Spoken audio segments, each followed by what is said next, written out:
Hello listeners, welcome back to Luke's English podcast. This is episode number 888 and it's an episode of the Rick Thompson Report. It's been a while since I did one of these episodes, so there's probably people listening to this who don't know what the Rick Thompson Report is. So let me just explain the concept for you.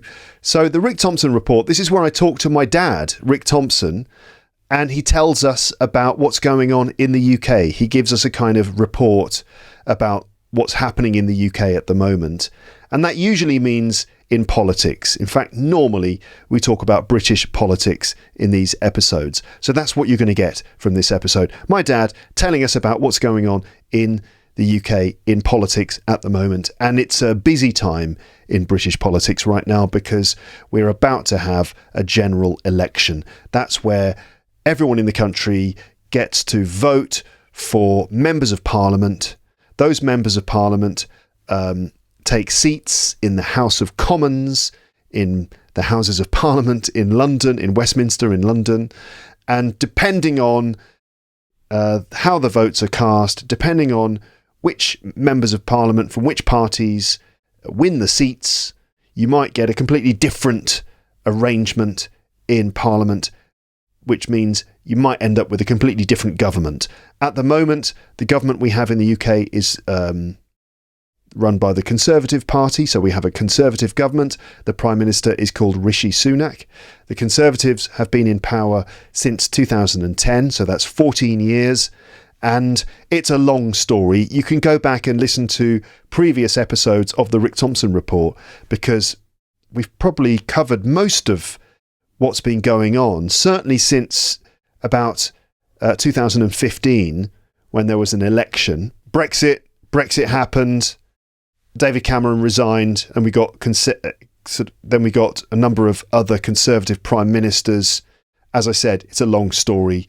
Go back and listen to the old episodes of the Rick Thompson Report. But here we are now. Rishi Sunak, the current Prime Minister, has called a general election. And just to give you a bit of information about that, a government in the UK is allowed to stay in power for a maximum of 5 years. And after that 5-year period, a general election has to happen. But the Prime Minister has the right to call an election anytime they want. And that's normally done for strategic or tactical reasons. For example, the party might decide this is the right time to call an election because the public seems to like us at this moment. Maybe things are going quite well right now, so we should call an election now because people, might vote for us more now. So it's often tactical. It's a question of choosing exactly the right time to call an election. Also, when an election happens, the party has to organise a lot of things. The campaign has to be well organised. They have to choose all their candidates to stand for election in those different constituencies. Constituencies mean small areas of the country. Each constituency is represented by one member of parliament who sits in the House of Commons. Okay, that's the way it works. Though each constituency is represented by a seat in the House of Commons, and whoever wins the vote in that constituency gets to sit there and represent their party.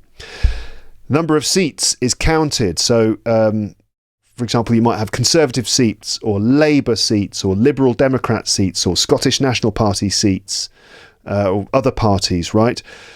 The party with the most seats have to have an outright majority. They have to have a certain large enough majority.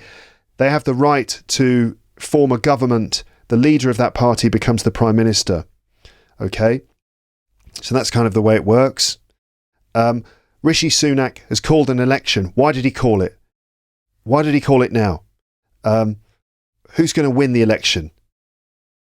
How do the public feel about the Conservative Party, who've been in power for 14 years? What's the general mood in the nation? What are the Tories? The Tories, that's the Conservatives. What have they been doing? What kind of government have they been? The opposition party is Labour. The leader of the Labour Party is Keir Starmer. What are the chances that Labour are going to take power and we will have a Labour government with a new Prime Minister, Keir Starmer? What are the chances of that happening? What do Labour want? What are the challenges they face? What's going on? That's the idea. My dad is going to tell us all about this stuff in this episode. We're going to start in just a second. Before we do that, I've just got two things to tell you. First thing is premium subscribers. Have you noticed P61, the first part of a new premium series, is available now? And in fact, by the time you listen to this, P61 Part 2 might also be available. It's going to be at least a 4-part series. The idea in this series is that I am dealing with phrasal verbs, which came up in the previous episode of this podcast, number 887, where I did that walk and talk, walking along next to the River Seine, talking about health and diet. A number of phrasal verbs came up while I was talking. I think I've counted 28 phrasal verbs, and that's what I'm helping you to learn in various ways. There's going to be important information about phrasal verbs, how they work, whether they're idiomatic, whether they are literal, separable, non-separable phrasal verbs, a sort of overview about phrasal verbs with, in fact, 18 phrasal verbs. That's in part 1. Part 2 is going to be a vocab review of all the phrasal verbs I used in episode 887.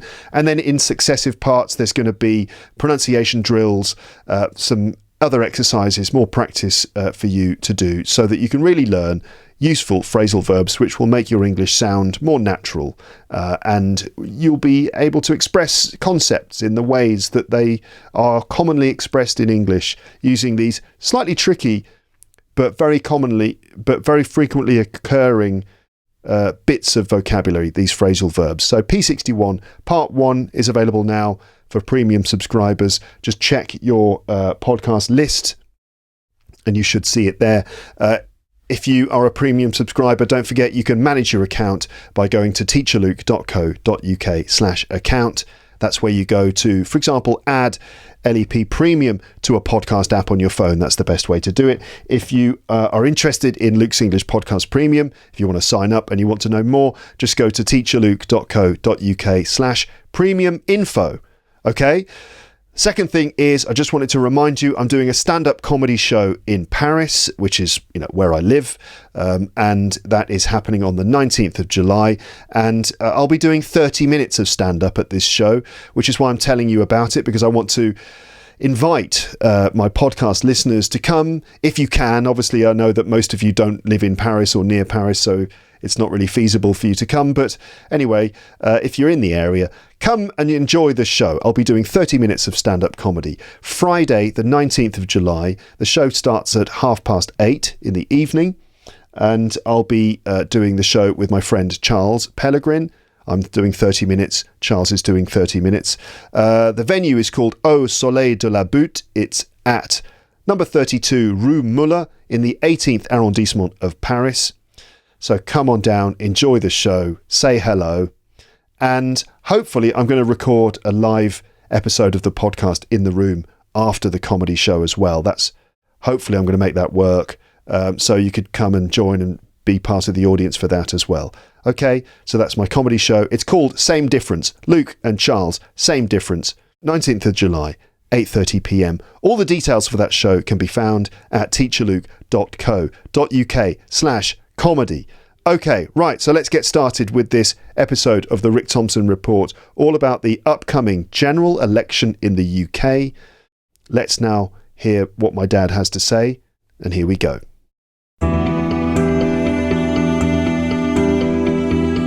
This is the Rick Thompson Report with Rick Thompson.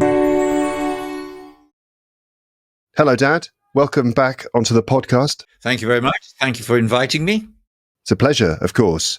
It's a tradition to start these episodes with a very quick weather report. So how's the weather?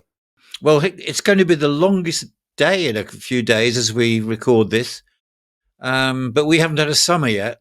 So it's been a very weird year here in England. It's been cold, very, very wet earlier on, and just generally chilly. Everybody's complaining about it madly. We haven't had a summer yet. We hope it'll turn up sometime. It's better than having a heat wave, though, isn't it? I suppose it is. Other parts of the world are having really horrible heat waves, so shouldn't complain, really. It's very traditional English weather with the clouds scurrying across the sky, but a fair number of showers as well. Mm-hmm. Okay. Right. So do you remember, Dad, the last time we did one of these Rick Thompson reports? It was a long time ago. What was it about? Well, the last time that we did one about politics was in October of 2022. Ah. Do you know what that was about? Was it about a certain Boris Johnson? No, actually, it was about his predecessor, Liz Truss. About the Truss 49 days as Prime Minister after she blew the economy. Yeah. And then, as well as that, we did one about the coronation of King Charles as well. Yes. It was you and Mum. It was a Rick and Jill Thompson report. But anyway, this is the Rick Thompson report. And all right then, Dad. So why are we doing another one of these? What's going on?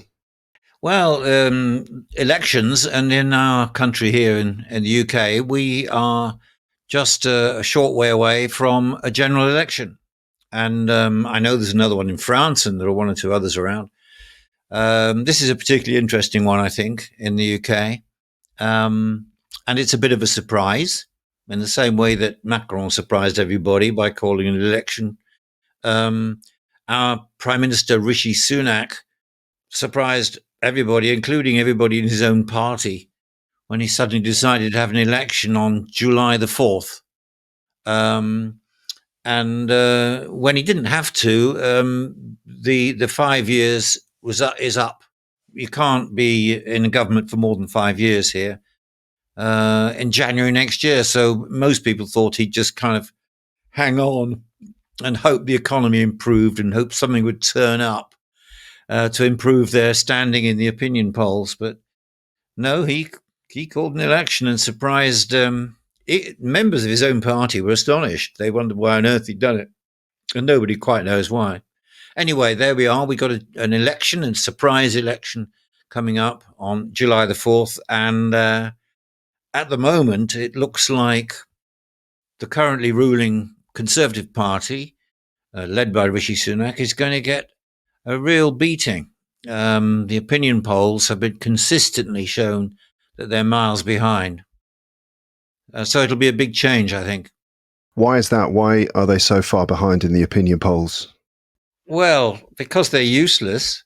I mean, you know that I'm not obliged to be BBC independent and impartial anymore. I can say what I think. But most people agree that this has been a pretty awful government. And they've been in power for 14 years. And they've managed to mess up nearly everything.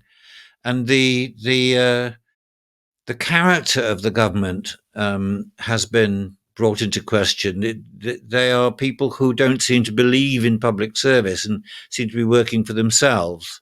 And there have been a number of scandals about, Conservative MPs, one way or another, helping themselves.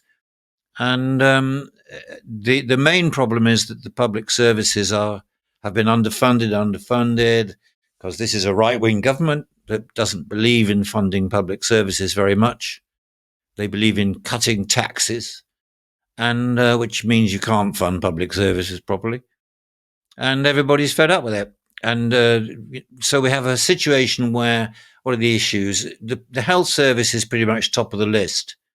The situation now is that if you have to go and have an operation in hospital, unless it's a life-saving one, you have to wait, and you wait, and you wait, and you can wait a long time. For example, for a replacement knee or a hip operation, so you're in pain or something, but you just wait because there's a huge backlog.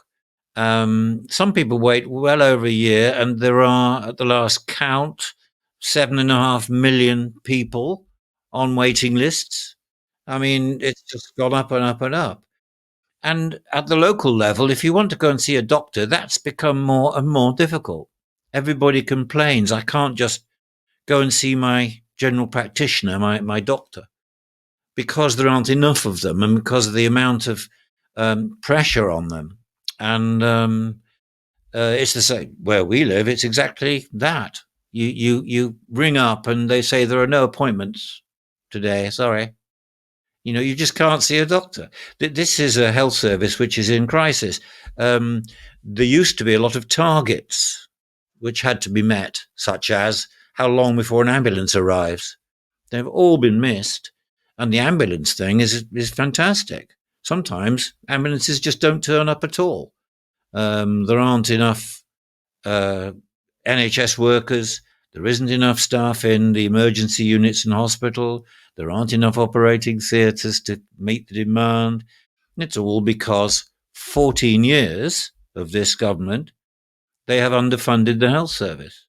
And everybody knows that. So if they say, oh, well, we're going to reduce your taxes a little bit, isn't that wonderful? Everybody says, I want to be able to see a doctor. It's not the priority. So there's that. There's a whole number of other things. I mean, the issue of immigration still, like in most other European countries, is still a big problem area. But the government have been ridiculous on that. They've campaigned, we will stop the boats, meaning the boats across the channel from France. Now, this is only a small proportion of our immigration. Most of it is people with visas who have the right to be here. But they're obsessed with it and came up with some kind of crazy scheme that they'll send the people who come off to darkest Africa. They'll go to Rwanda. They've got a deal with Rwanda. Well, I mean, I can't tell you how ridiculous it is and expensive, and nobody's gone to Rwanda because there are so many challenges to this. And so people are saying, is that the best you can do? On the immigration front, there's the economy is particularly bad here. They call it the cost of living crisis. And this government has managed to preside over a growing number of very poor families. A lot of children are officially in poverty now because they have managed to fail to get any growth in the economy at all. And they are obsessed with giving tax cuts to the people who don't really need them. So as you can see, I think it's an awful government. And they've most of the population seems to agree. Mm-hmm. Mm-hmm. So going back to the fact that Rishi Sunak, who is, so we had David Cameron, Theresa May, Boris Johnson, then Liz Truss, and then Rishi Sunak, right? He's the current prime minister after all of those ones. He called the election. What were the circumstances in which he called it? You said that no one really knows why he's done it at this moment. Do you want to speculate on that? Well, I don't have any inside track on that. I mean, I must admit, I don't know why he did it. I was predicting he would hold an election in November, which would pretty much was the last moment he could. So I don't know why he did it. A lot of his closest supporters don't really know why he did it. They weren't ready for it. A lot of the constituencies where people elect their MP, they hadn't even selected candidates. I mean, lots of them. So they've been scrambling to get this election campaign going, and it has been disastrous so far. I mean, it's been. Do you know what a gaffe is in English? Yeah. A gaffe. A gaffe, that's like a big mistake that someone makes in the public eye in some way, and it makes them look very stupid. Exactly that. So far, the Conservatives' election campaign has been full of gaffes. Okay. It has not gone well. It started right at the beginning when Rishi Sunak suddenly announced that he was going to make a statement outside number 10 Downing Street. And the little podium came out, and the press all gathered, what's this? What's this? It turned out to be him announcing the date of a general election. But it was raining, and it was raining hard. And he didn't have an umbrella. That's planning for you. And he got completely soaked. I mean, visibly drenched as he was doing this. How long was his announcement? Oh, I don't know, 5 to 10 minutes. Okay. In the pouring rain. There's all sorts of jokes here. When the last time Labour were in government was with Tony Blair and Gordon Brown. Tony Blair for 10 years. And the music that he'd use in his campaign was "Things Can Only Get Better." Do you know that one? I do. Things It was get better. it was D Ream, a kind of British pop group. Things can only get better. Right. Well, that became, a kind of a favourite song for political campaigns. So everybody in Downing Street started singing "Things Can Only Get Wetter." It was a gift. Things can only get wetter. So the gaffes went on. It turned out that his very closest advisor, a civil servant, but a close advisor to Rishi Sunak, had actually placed a bet with a betting company, Ladbrokes, on a July election 3 days before Sunak announced it. And everyone is kind of aghast. Obviously he knew and decided he'd make a bit of money on the side by putting £100 on it. Why else would you do it? And that's one. And another gaffe was the D-Day celebrations. Now, the 6th of June is a famous date in our history. It's when the British and American and Canadian troops invaded France to get rid of Hitler's Nazi troops. The invasion of France, biggest invasion in military history. Amazing, very dangerous, a lot of casualties. And it is the 80th anniversary this year. And there are still a few veterans around who were there at the time. So it'll probably be the last time that you have a big commemoration with some of those who were there. And it was a very big event. And of course, Joe Biden, the American president, was there. It was all hosted by Macron. There were some terrific events, really impressive, with recreations and music and one thing and another. Rishi Sunak was there, of course, but he left early. Suddenly he wasn't there. And he'd flown back to Britain to do a campaign interview on TV. And so the final events were the international events where you had the American president, the president of France, and in the lineup, there was no Rishi Sunak. We're talking about, D-Day, the invasion came from Britain. And afterwards, everyone had criticised it, including members of his own party, because you don't do that on an occasion like that, and it looks like an offence towards the armed forces. It looks like you don't care very much, and Rishi Sunak has got a real problem about relating to people. And I think that's one of the reasons it makes him very unpopular, that he's incredibly rich and he's married to a multi-billionaire Indian wife, and he's rich in his own right and very privileged. And I think it's difficult for somebody who comes from that background to be accepted by people who are suffering an economic crisis at home. Absolutely. There's more.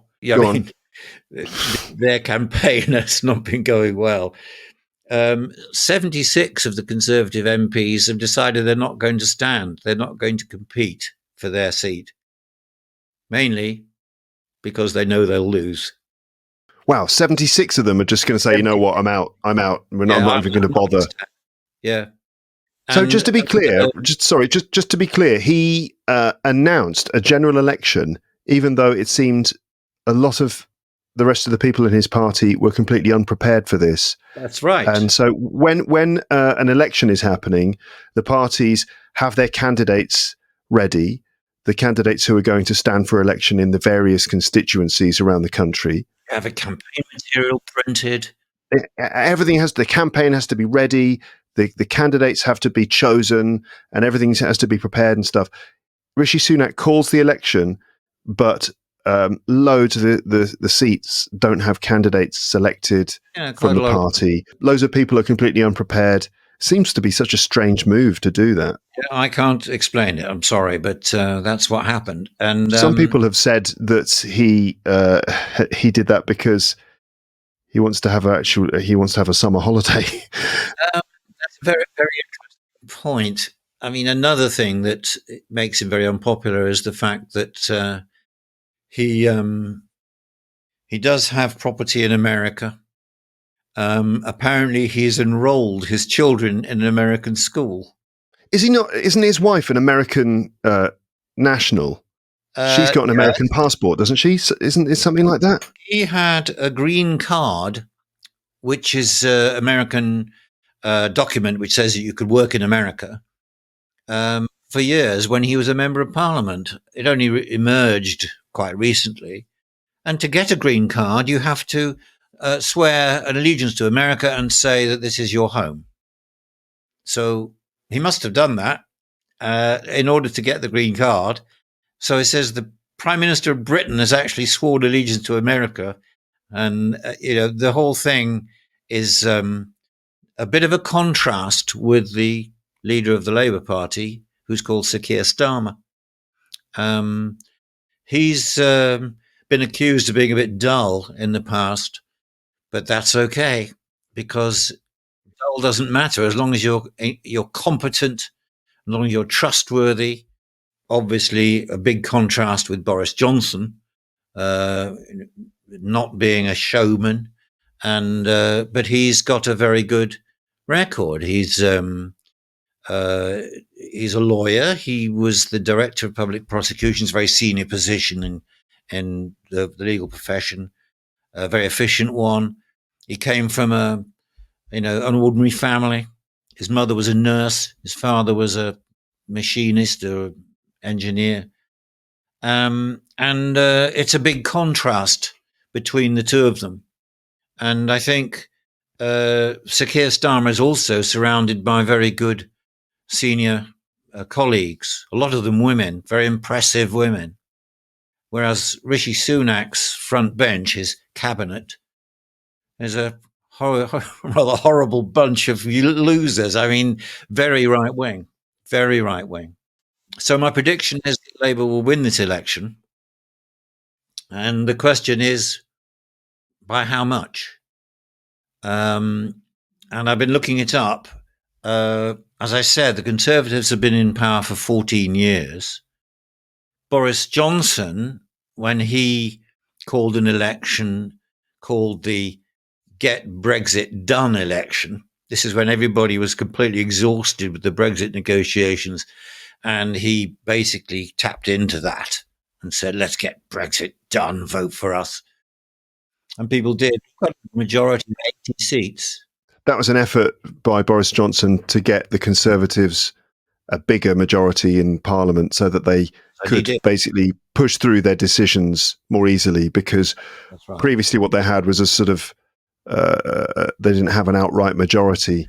So they needed the support of a Northern Irish party and stuff like that. So it was basically hard for them to basically push through their decisions, which were generally unpopular with everyone else. So he used the mood of the moment, which was, look, we just need to get Brexit done and get on with this. He used that as a way to gain more seats in Parliament, which was a success. He got 80.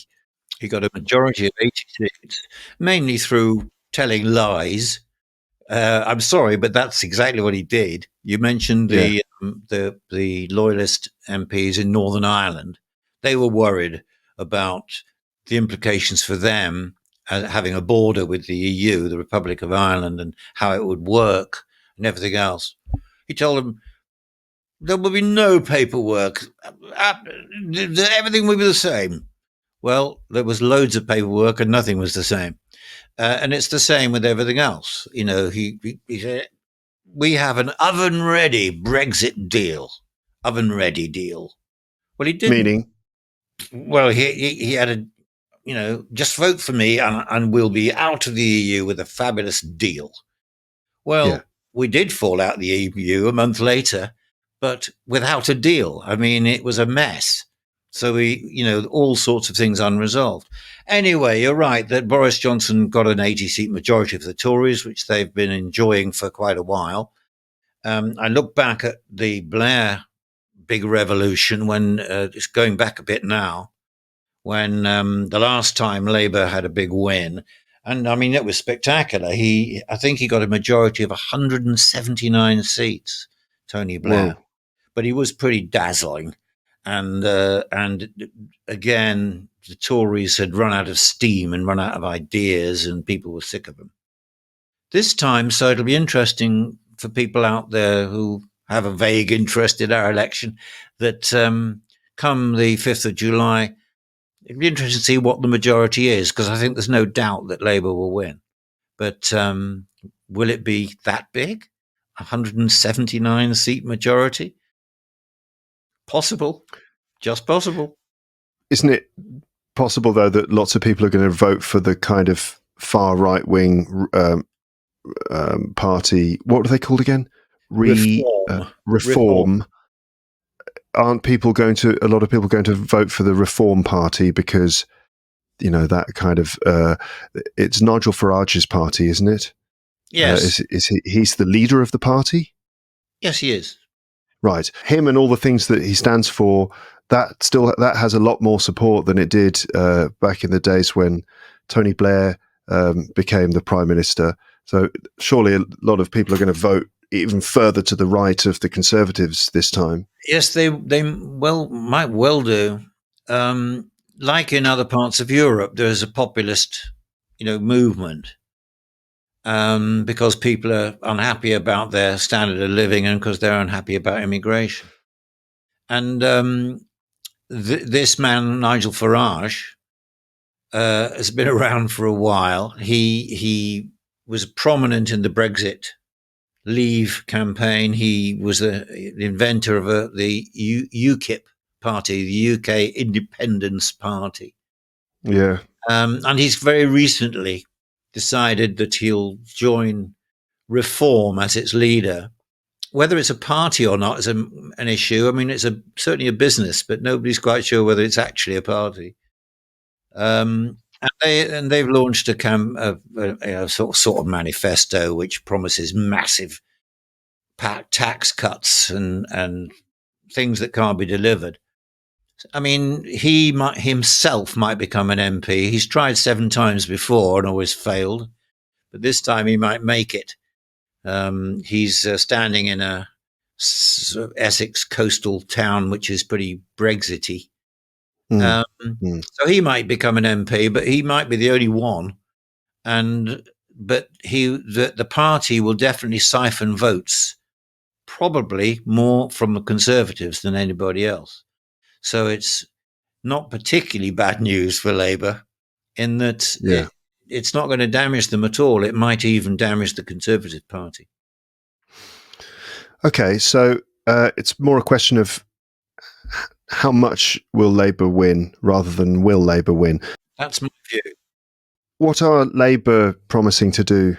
Well, they're not being incredibly radical, because Keir Starmer have decided that in order to win, they've got to persuade people who have voted Conservative in the past to vote for them.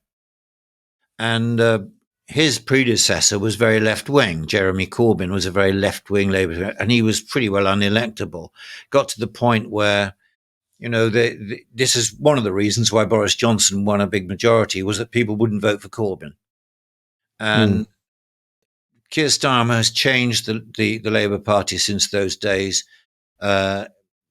emphasising that they're not going to promise things they can't deliver, trust, competence. And so he's not suggesting they're going to make tax cuts, but he's not saying they're going to raise large taxes either, because that's, dangerous territory. People will see them as too left-wing. So he's charting a middle course, and basically the differences are that he does believe in a green economy, and the Conservatives don't. So he's talking about investment, a lot of investment in green energy. He sees the target of getting to zero emissions, net zero by 2050 as an important target. Conservatives didn't. He's also committed to lifting people out of poverty in all sorts of little different ways. Things like providing childcare is a very important issue for young families, women who want to go back to work, and they do go back to work, but they're spending all their money on childcare because there isn't enough provision. It has to be private. Yeah. Childcare in the UK is ridiculously expensive. Absolutely. There's a whole number of things. Another one is water pollution. You might think it doesn't matter really, but everybody's furious about the fact that our sewage system is very old and leaky, and that there hasn't been any investment in that. And it's becoming revealed almost by the week how much raw sewage shit is going into our rivers and seas because the sewage system can't cope. I mean, it's fantastic. So there's a whole number of issues in a row, if you like, that say we'll do better than they did. We're committed to doing better than they did. And the word is changed. All they have to do is say it's time for a change, and everybody agrees. Okay, it'll be difficult for Labour, though, won't it? When they come into power, and as I could say, I mean, if they don't make it, you could interview me again and say, yeah, you got it all wrong. But I'm convinced they will get into power, and the challenges are incredible. What they're faced with. I mean, there is no money, and they've got a whole number of things that require investment. With, of course, the health service up there. They'll have to try and look at how you can restructure it to make it work better. And associated with that is what we call social care. I'm sure a lot of your viewers and listeners will recognize this because it's a problem everywhere. That as we get a bigger aging population, more and more older people, their demands on their health services grow. And when they get to the point they have to go into some kind of care home because they can't look after themselves and they haven't got family members who'll do it, then a lot of the people who don't have lots of money to pay for a care home, which can be incredibly expensive, they finish up going in and out of hospital because there's nowhere else for them to go. When they go into hospital and they're quite ill, and they can't be sent home because they can't be sent home. And so that's called bed blocking. And bed blocking is one of the reasons why the hospitals are kind of full and everybody's operations get delayed and so on. So Labour are committed to try and find a solution to that. And they'll have to put some money into the local authorities which provide social care homes. There's a lot of issues. Yes, absolutely. Okay. Are there any other parties? What about Scotland? Yeah, well, I'm glad you mentioned Scotland. They're actually quite important. They have currently 43 seats. They're the third biggest party in the House of Commons. And this is the Scottish National Party, the SNP. Now, there is a devolved Scottish Parliament. It has quite a lot of powers. And the SNP have been the party of government in Scotland for a long, long time. But things have gone wrong for the SNP. Their formerly popular leader suddenly it's discovered that her husband, who was the party treasurer, has actually been doing some strange things with the money. And she was replaced, and the guy who replaced her had to stand down and for various reasons.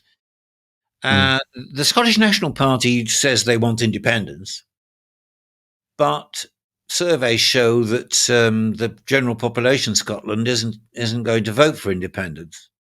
So you might say, well, how come they all vote for the SNP? Well, it's because they're a socialist party. They are to the left of the Labour Party, and they have introduced a number of quite popular measures over the years. now that they're in a bit of trouble and they are thought to be untrustworthy, those votes may go to Labour. So Labour will probably do better in Scotland than they have done for some time. Okay. So we're looking at probably a Labour government then in July. This is what everybody is saying. But how long? I mean, they'll probably last for at least 2 terms. That's a decade. I would. Yeah. Don't you think? Last for 10 years. Obviously, people will be disappointed after year 1 and year 2 because they can't solve all the problems. Yeah, but the reason is that the opposition, the Conservatives, will be in a state of disarray. And who will they choose as their leader? And it can take a political party quite a long time to kind of fully recover from a situation like the one that the Conservatives are in at the moment. That's a really interesting question. What will happen to the Conservative Party if they get heavily defeated? Which I think they will. There is a movement that says they should embrace this small reform party of Nigel Farage because they're probably going to get a lot of votes. So the effect might be to drag the Conservative Party even further to the right. And it's pretty well on the right at the moment. And the number of people that the commentators are suggesting will replace Rishi Sunak, because if they lose heavily, he'll resign. Fact, and probably shoot off to America.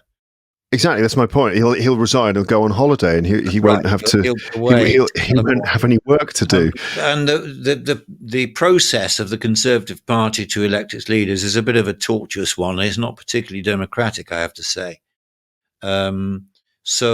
They will have their process where a number of people put their names forward. They have to get a certain number of MPs supporting them. And then the MPs go through a ballot process, eliminating one and then having another ballot, eliminating another, till they get down to the final 2. And then the final 2 campaign around the country amongst the membership of the party. And the membership of the party then vote on which one of those 2s go to the Prime Minister. So that's a longish and rather tortuous process. But of course, it's a relatively small number of people who are electing our Prime Minister. Anyway, the people who are putting their names forward at the moment, or said to be, are all pretty right-wing, pretty Brexity.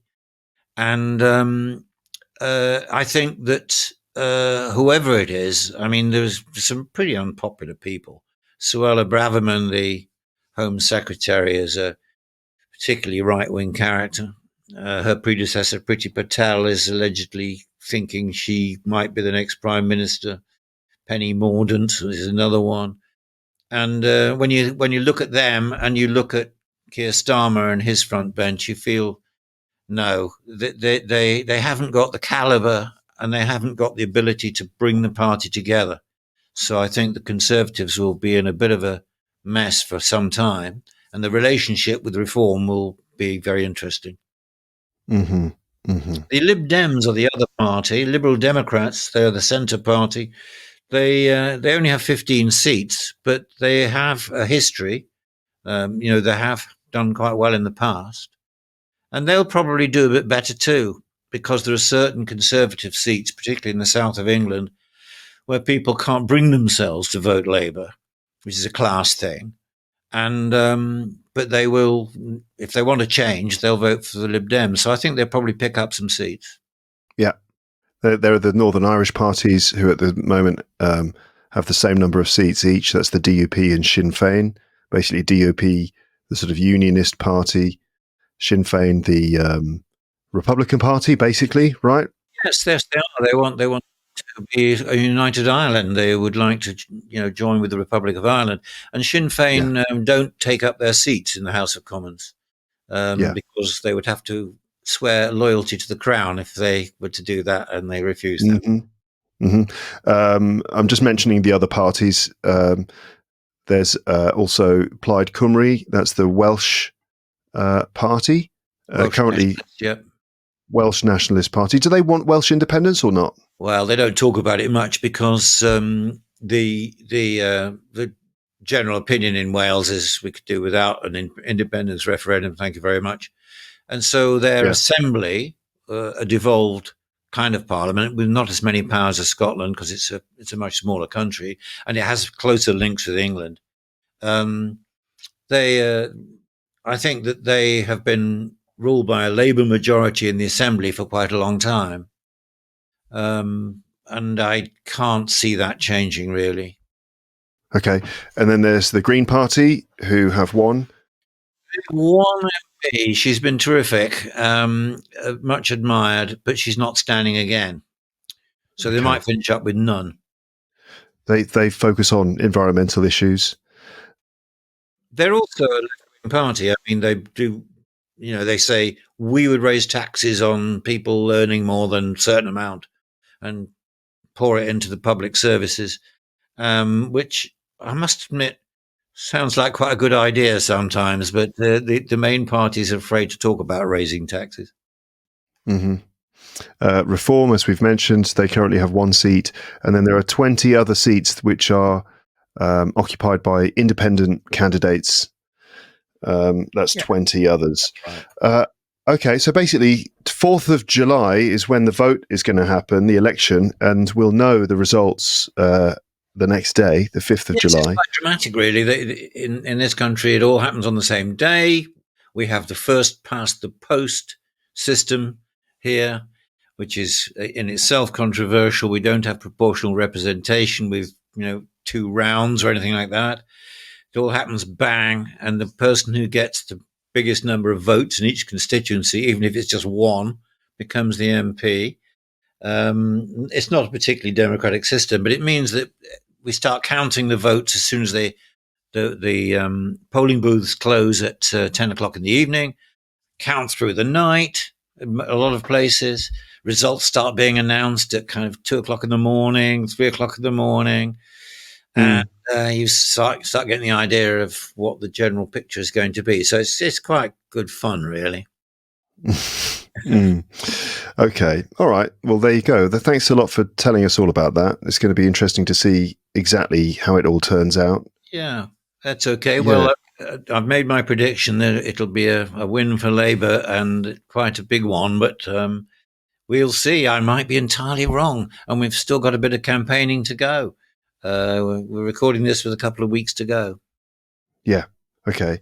Maybe we can talk again afterwards. To end, let's talk about sport, shall we? Are you watching the Euro 2024 football tournament? The European, yeah. Oh, yeah. So we're recording this on the 18th of June. England, and we're probably going to talk a bit more about England because we're English. England played their first game. When was it? Sunday. England played their first game on Sunday evening. We beat Serbia 1-0. What did you think of the game? Well, I thought England weren't particularly good. I mean, Serbia are always a tough opponent. But the longer the game went on, the more unimpressed I was with the England team. I think they've got to up their game if they're going to go far in the competition because I think they were lackluster, a bit slow and uninspired. And you compare that with Germany scoring 5 goals against Scotland, and you say, they've got to play better than that. And by the time this podcast is broadcast, we will have played Denmark, who are another strong team. So we'll see whether they've managed to get past that one. In theory, England ought to get quite a long way. People who are not interested in football can turn off now, but basically there are 6 groups of 4 teams, 24 teams, and the group stages are going on at the moment. And when your group of 4 teams have all played each other, you finish up with the top 2 in each group going through to the knockout stages, but also the 4 who came the 4 best third place ones judged on how many goals they scored and things like that. Out of the 6 third place teams in each group, 4 of those teams are also going to go through. Yes. Yeah. Okay. So the bottom 6 are eliminated, and 2 of the teams that came third are eliminated. Yes. So the Okay. next round, if England win their group, which I would have thought they should do, but Denmark might beat them. Then in the knockout stages, they will meet one of the teams that came third in their group. So they'll be avoiding, the big players like Italy, Spain, Germany, all that lot, and playing one of the teams that just managed to qualify. So we got lucky with the draw. Not only did we have a relatively easy group, but also, if we come first in our group, we'll end up playing one of the third place teams in the next round, which is pretty lucky. So in theory, we should definitely get through to the quarterfinals. After that, who knows? Yeah. People are saying lots of things about England, saying that they're one of the favourites and that we've got this fantastic squad and everything. I don't know. People always big up England before a competition, but then when it actually comes down to it, we always sort of underperform, don't we? It's a mysterious thing.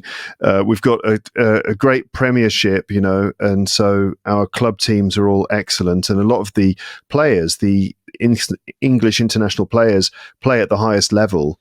But for some reason struggle to achieve the same things that they're achieving with their clubs. Yes, that's absolutely right. I mean, that's why people, are baffled by England. You look at the players, obviously, they've got a captain and a centre forward who is a goal machine called Harry Kane. They've got terrific players all over the field, including this guy called Jude Bellingham, who is playing for Real Madrid, and he's absolutely incredibly good. And they've got a whole number of really good individual players. So it's a little bit baffling that they seem to struggle and only score 1 against, a team they should have beaten, Serbia. And it'll be the same, probably, the frustration. It's one of those things about if you're an England supporter, you're going to be disappointed. So as for who will win, I haven't the faintest idea, but I think the home team always has an advantage. So don't rule out Germany. Yeah, Germany look very strong, home team, as you said, and they always seem to raise their game when they go into these competitions. Even if people are saying, "Oh, Germany don't have a strong team this year," or blah blah blah, they always somehow get it all together.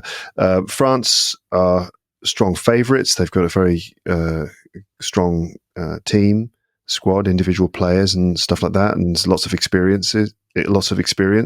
Portugal have got a very good squad as well, with lots of great players in it, lots of depth in their squad, and all that stuff. So anyway, we'll see what happens. But by the time people listen to this, I'm enjoying it too. It's always good to watch big international games. It's really good fun. By the time people listen to this, England will have played Denmark, so who knows what state we'll be in at that point. Okay, well, thanks very much, Dad.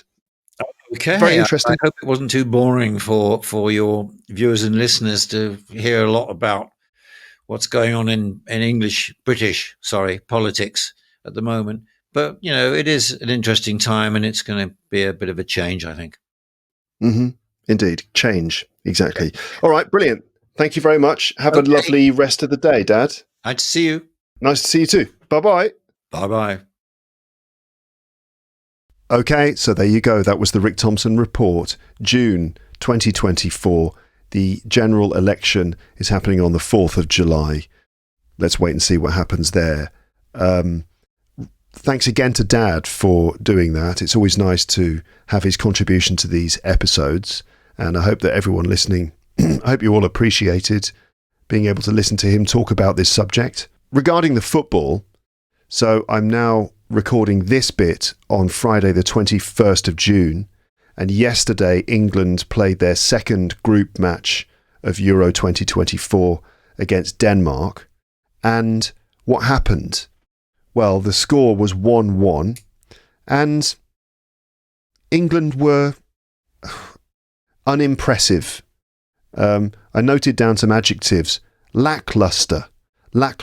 This word has come up on the podcast before. It's a word that my brother used to refer to the Star Wars Obi-Wan Kenobi Disney Plus series. He said that was lackluster. It's quite a nice adjective. If something's lackluster, it means it's just not particularly special. It lacks a certain shine. So it's kind of seemed a bit dull or not particularly interesting. So England's performance was unimpressive, lackluster, a bit slow, quite conservative, right? Meaning not very adventurous, not very daring. They were pragmatic, which is this word that's used in football to mean sort of defensive or playing it safe, let's say. Playing it safe, not taking very many risks. There was not much creativity going on, lacking a certain spark. It was frustrating to watch England do this. And, I don't know if anyone out there, if those of you in different countries even really care about England, right? You probably don't really. Maybe there's a certain level of support for the England football team in some places, but obviously you'll be supporting your own teams. But just to describe the team that I support, it's quite a frustrating experience with England because, as I think I mentioned earlier on in this episode, the thing about England is that we've got this Premiership which is very good. The club teams in England are excellent, and obviously we've got a lot of foreign players in the Premiership, but also most of the players in the England team play at the highest level for their clubs, a lot of them in the Premiership, and they're excellent. They're really top class players, and they play an excellent game with their club teams. But when you take these England players out of their clubs and you put them in England shirts and you put them on the field representing England, they always seem to have a problem gelling together and forming a really well-functioning team. It just doesn't seem to click. I don't really know why. I don't know what the issue is there.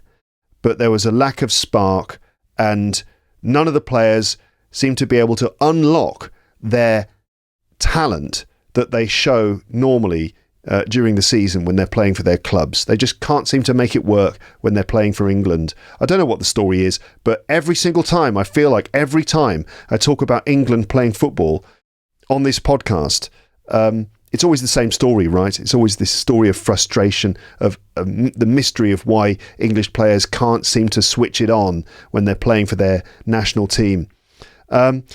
Still, England are still safe. They are still top of their group, which means that depending on the result of the last game, so the third game, which England really should win against Slovenia, which is next Tuesday, I think England will probably still come top of the group. We'll see. But if we continue to perform like this, then there's no way we'll get through the later knockout stages. And as soon as we hit one of the bigger teams, then I can't see really how we will be able to win if we perform like that. So, we'll probably get through to the knockout stages, but I don't really fancy our chances of getting through to the final, even though before the competition people were saying lots of very complimentary, positive things about England. A lot of people tipped England as being one of the favourite teams for the competition, but that's just on paper. That's just when you look at the players that we have, when you look at the quality in the team, but in terms of the way the team is actually performing, it's another story. Okay, I would love to talk more about football, but I think that's probably enough at this stage. I expect that our manager, Gareth Southgate, is coming under a lot of criticism today in the media and stuff. We'll see how the whole team responds to it. But I would love to see England playing a bit more adventurously and playing a bit like one of those really aggressive attacking club teams like Manchester City or Liverpool. Teams which do something called a high press game, which is where they essentially kind of smother the other team. They play all the way deep into the other team's half and they don't let the other team have any possession. Normally what happens in football is that So you got the two halves of the pitch, right? You defend your half and you attack into the other half. And what often happens is, let's say the opposing team gets the ball in their half and your team sits back a bit and defends their half of the pitch. And when the opposing team brings the ball into your half of the pitch, that's when you start to defend, especially when the ball is brought towards the penalty area. You start to really defend and close down, which means come in close to the players who've got the ball and tackle. Right? But that means you're waiting until the ball is fairly close to your goal, really, before you start to press the other players. But this high press game is where your team pushes deep into the other team's half and you start pressing them or trying to tackle them, trying to win possession all the way deep into their half. And you don't let the other team get any possession of the ball, and you win the ball close to their goal, and then you quickly, acting quickly, thinking quickly, and being quick on your feet, you're able to make something happen in every part of the pitch, in a sense. So it's kind of like a very kind of gregarious, very attacking, dominating form of football that requires a lot of speed, a lot of quick thinking, a lot of fast teamwork, a lot of skill, and a lot of kind of risk as well. Because when you do that, you kind of also leave yourself a little bit exposed at the back if your team is stretched out through the pitch. But it's a way to kind of make things happen, to be exciting, and to make your own opportunities. And England, I don't know why, but they're just not doing anything like that. They're not even defending that well. It's just a boring, kind of conservative, safe, pragmatic form of football, which no one likes. And I even feel like the team members aren't happy playing that kind of football, that's not what they're used to doing. They're used to playing this other form of football. Anyway, that's enough stuff about football. All right. That's the end of this episode. Thank you so much for listening. Don't forget, premium subscribers, P61 Part 1 is available now. Part 2 also might be available now, but that's what I'm working on at the moment. All right. So check it out if you're a premium subscriber. Don't forget, you've got to add LEP Premium to a podcast app on your phone. That's the easiest way to make it work. The best way to manage your premium subscription is to sign into your account and then choose the option that says listen in podcast app and follow the steps. To sign into your premium account, go to teacherluke.co.uk/account. Okay, and then just sign in and follow the steps. If you are interested in Luke's English Podcast Premium and you would like to know more, just go to teacherluke.co.uk/premium info. All right? Great. Lovely. Have a great day, morning, afternoon, evening or night. If your football team is in the Euros, then good luck to them, unless, of course, they're playing England. All right, speak to you next time. But for now, goodbye. Bye, bye, bye, bye.